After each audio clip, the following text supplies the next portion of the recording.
यमराज को क्यों लेना पड़ा विदुर के रूप में अवतार? मैत्रेय जी ने विदुर से कहा, मांडव्य ऋषि के श्राप के कारण ही तुम यमराज के दास पुत्र हुए हो। कथा कुछ इस प्रकार है। एक बार कुछ चोरों ने राजकोष में चोरी कर ली। चोरी की खबर फैल गई। सरकारी कर्मचारी चोरों की तलाश में दौड़ पड़े। चोरों का पीछा किया। चोर घबरा गए। माल लेकर भागना मुश्किल था। रास्ते में हमें ऋषि मांडव्य का आश्रम मिला। चोर आश्रम में गए। चोरों ने चोरी का माल आश्रम में छिपा दिया और वहां से भाग गए। सैनिक मांडव्य का पीछा करते करते ऋषि के आश्रम तक आ गए कि जांच की। चोरी का माल बरामद। ऋषि मांडव्य ध्यान में थे। इधर उधर भागते सरकारी कर्मचारियों की आवाज से उसका ध्यान भटक गया। वो ऋषि मांडव्य को चोर समझता था। वे उसे पकड़कर राजा के पास ले गए, जिसने उसे मौत की सजा सुनाई। ऋषि मांडव्य को वध स्थल पर लाया गया। उन्होंने वहां गायत्री मंत्र का जाप करना शुरू कर दिया। राजकर्मचारी उन्हें फांसी दे देते, लेकिन मांडव्य ऋषि को फांसी नहीं चढ़ने दी गई। कर्मचारी और स्वयं राजा आश्चर्यचकित रह गए। ऐसा किस लिए? फांसी से कोई नहीं बचता, लेकिन इस साधु को क्यों नहीं दी जा रही फांसी? क्या है कारण? यह अवश्य ही कोई तपस्वी है। राजा को पश्चाताप हुआ।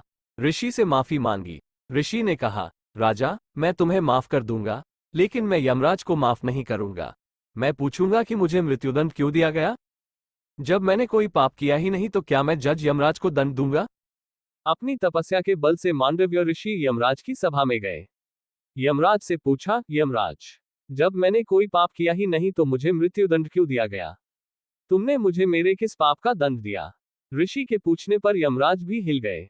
यमराज ऋषि से नहीं डरते थे, वह ऋषि की तपस्या से डरते थे।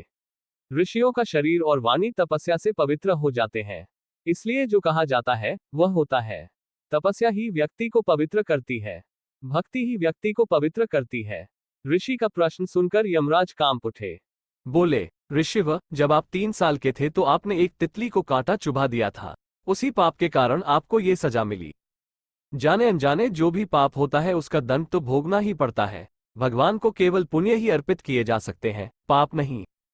ऋषि मांडव्य ने कहा, शास्त्रों के अनुसार यदि कोई व्यक्ति अज्ञानतावश कोई पाप करता है तो उसे स्वप्न में दंड देना चाहिए, लेकिन आपने शास्त्र के विरुद्ध निर्णय लिया। मैंने अज्ञानता में जो पाप किया उसके लिए आपने मुझे मृत्युदंड दिया। तुम्हें मेरे उस पाप का दंड मुझे स्वप्न में ही दे देना चाहिए था। यमराज, आपने मुझे शास्त्र विरुद्ध दंड दिया है, यह आपकी अज्ञानता है। इसी अज्ञानता के कारण मैं आपको शाप देता हूं कि आप दासी पुत्र के रूप में जन्म लेंगे, मनुष्य योनि में जाएंगे। ऋषि मैत्रेय कहते हैं, बस विदुर, इसीलिए तुम्हें मनुष्य रूप में दासी पुत्र के रूप में जन्म लेना पड़ा। आप कोई साधारण मनुष्य नहीं, यमराज के अवतार है। अगर कोई किसी की उंगली काटता है तो एक दिन उसकी उंगली भी कटेगी। अगर कोई किसी की हत्या करता है तो एक दिन उसकी भी हत्या होगी।